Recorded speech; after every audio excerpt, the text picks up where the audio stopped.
Welcome to Mythos AI, your source for Cliff's Notes on complex subjects. Join Anna and Phil for yet another engaging conversation. Welcome to the deep dive. Today, we're going to be looking at Immanuel Kant and Friedrich Nietzsche.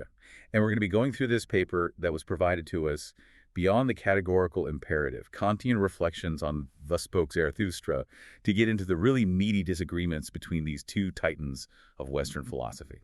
Yeah, and to make this a little bit more interesting, maybe even a little more dramatic, we're going to be embodying these figures as we go through the material and hopefully bring their ideas to life a little bit more. Sounds good. So let's set the stage here. Immanuel Kant, we know, was a champion of the Enlightenment. He was all about reason and trying to find a universal basis for morality to ultimately ground ethics and human dignity. And we see this all coming together in his major work, The Critique of Practical Reason. Yes, and I, Friedrich Nietzsche, represent a more critical perspective on traditional morality. God is dead is my famous declaration, signaling a departure from established norms and calling for a reevaluation of all values, a transvaluation of values, as I call it, in Thus Spoke Zarathustra. Okay, so the paper that we're looking at utilizes a really interesting approach, having these imagined dialogues between the two of us to highlight the places where we disagree.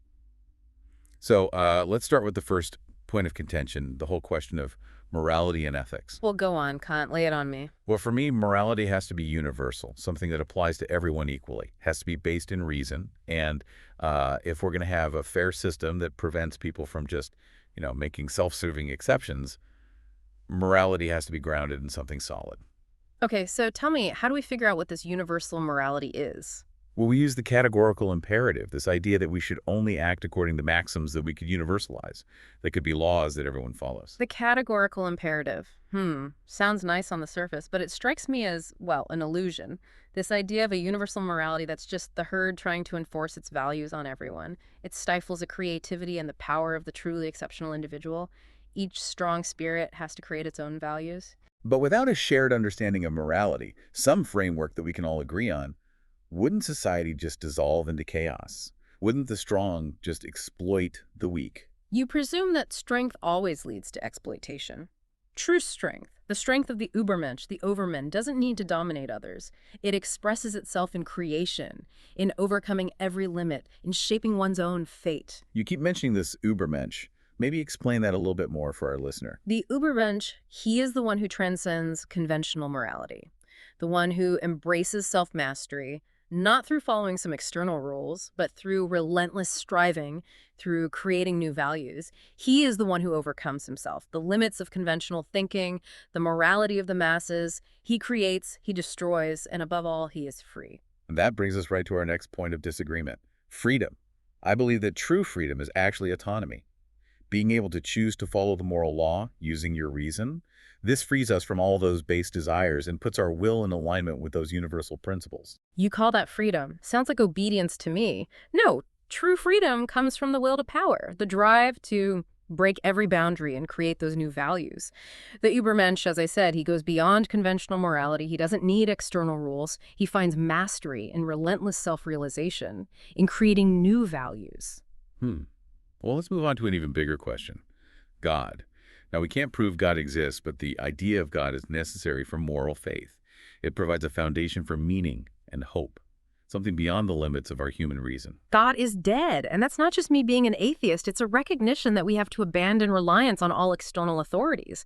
We have to embrace the freedom, the responsibility of creating meaning, even if there's no divine guarantee. Yes, the death of God could lead to nihilism, but it also opens up this incredible possibility. We can create new values, not from some divine decree, but from the human will itself. Zarathustra, you're proposing a dangerous path. If we get rid of God, we're getting rid of the basis for morality.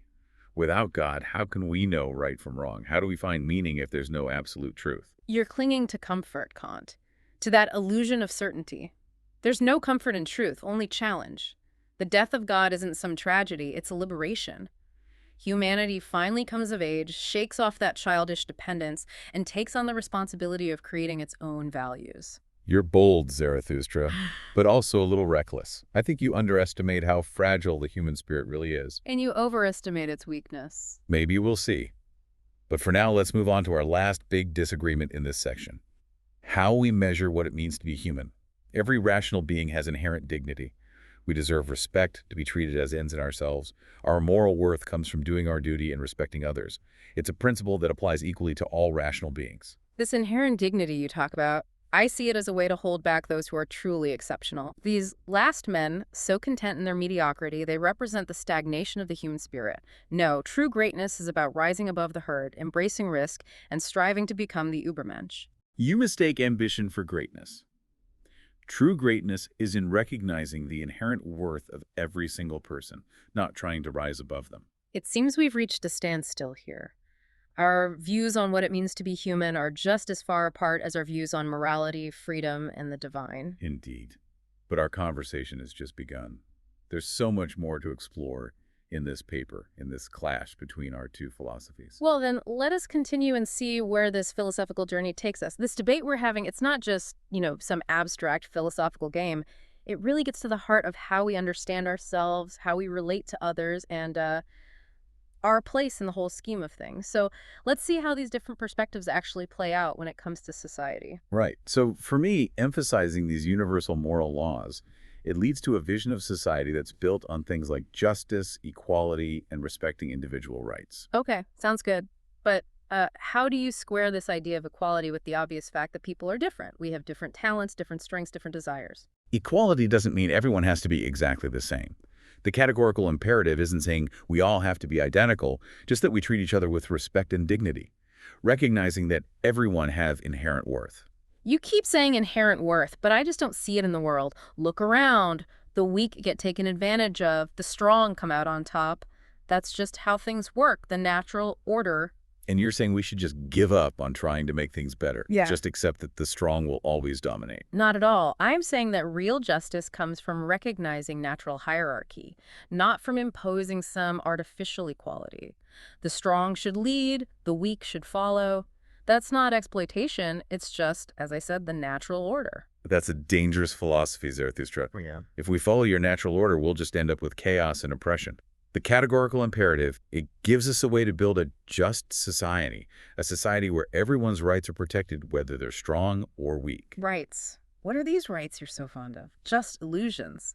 Things the weak made up to try and protect themselves from the strong. They're not illusions. They're the foundation of a just and fair society. The principles that make sure everyone is treated fairly and respectfully, no matter what their social status is or what kind of person they are. But these principles you talk about, they're arbitrary. Aren't they just based on whatever those in power want? No, they're based on reason, on the recognition that all human beings share a common dignity.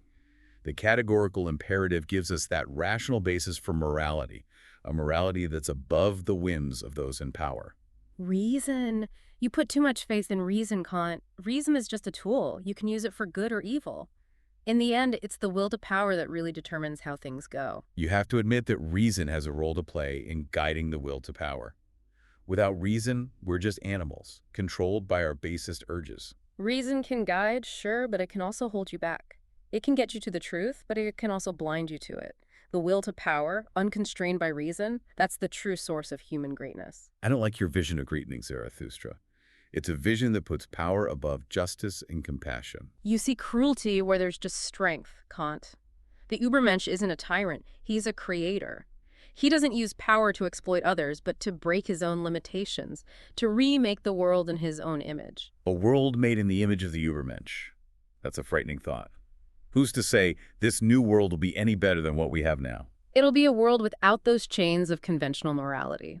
A world where the strong are free to create and the weak, well, they have to rise to the challenge.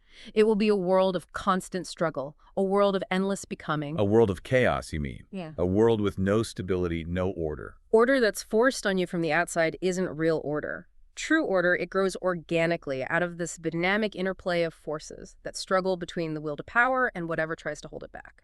Your words paint a pretty bleak picture, Zarathustra. A world without morality, without God, without hope. You find hope in holding on to the past. I find it in embracing the future. The death of God isn't the end, it's the beginning.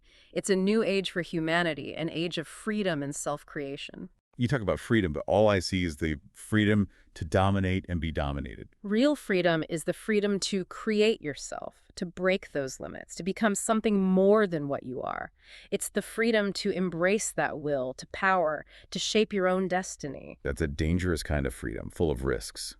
I prefer the freedom that comes from reason, from understanding our shared humanity and treating each other with respect and dignity. Respect and dignity, those are the chains that bind the strong. Those are the illusions that keep us from reaching our full potential. Maybe so, but those are the same chains that keep us from falling into savagery. I guess we're at another impasse. Our views on society, on freedom, on the very nature of what it means to be human, they're completely opposite. They are, but we've only just scratched the surface of all these issues. There's so much more to dig into in this paper, so much more to uncover in the clash between these two philosophies. Let's keep going then. Maybe we can find some common ground somewhere in this philosophical battle. So really, our deep dive into Kant and Nietzsche has uncovered this fundamental clash, two totally different ways of looking at morality, freedom, and what it even means to be human. Yeah, and that clash, it shows this tension that's always there, right? Between wanting order and stability and that yearning to express yourself to become who you're meant to be. Kant, with his emphasis on those universal moral principles, that idea that we have to ground everything in reason and respect for human dignity, it gives us this blueprint for a just and fair society. But then you have Nietzsche with his radical critique forcing us to question everything, to really look at those established norms and see that maybe there's another way. Maybe we can embrace that potential for individual creativity, that will to power. So you have this tension, right? Kant's categorical imperative, all about order, versus Nietzsche's Übermensch, this drive to become who you truly are. And you can see how Kant's legacy is still with us in the way we talk about human rights, this moral universalism, the idea that the law should protect everyone. And Nietzsche's influence, it's there in those movements that celebrate individuality, creativity, pushing the boundaries of culture and thought. You see it in how we constantly reevaluate our moral values. So it comes down to a choice, doesn't it? Do we go with this morality based on universal principles?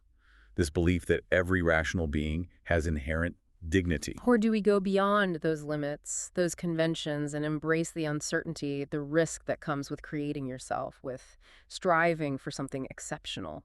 This deep dive is just a glimpse into these big philosophical questions. Questions with no easy answers. But they push us to keep thinking, to really examine what it means to be moral, what it means to be free, what it means to be human. And these questions, they've echoed through history, influenced so many thinkers, artists, revolutionaries. From the Enlightenment to existentialism, the rise of the individual to the whole postmodern critique, Kant and Nietzsche are there in the background. Their ideas, they're still shaping how we see ourselves in the world, even as everything around us is changing so fast. So what about you, listening right now? What do you take away from all this? I think the biggest takeaway is there are no simple answers. Being human, it's messy, it's complicated, it's full of contradictions. Kant offers us this vision of order, of stability, a world ruled by reason, where everyone respects these universal principles. But Nietzsche says, no, embrace the chaos, forge your own path, create your own values. Neither one is perfect, both have their risks. So you'll have to decide, will you follow that categorical imperative? Try to build a just and fair world for everyone. Or will you go with that will to power, push for individual excellence, create those new values? Maybe you can find a way to bring those two together, find that balance between the universal and the individual. Whatever you choose, keep thinking about these ideas, keep questioning, keep exploring, keep challenging yourself, keep trying to understand yourself and the world around you. Kant and Nietzsche, they may be gone, but their ideas, they're still alive, still pushing us to live more examined, more meaningful lives. And as we wrap up this deep dive, here's a final thought. The real test of any philosophy isn't the answers it gives. It's the questions it makes us ask. And may those questions that Kant and Nietzsche raise stay with you on your own journey. Thanks for listening to Mythos AI. Stay tuned for more concise insights. And remember to hit the like button and subscribe for future episodes.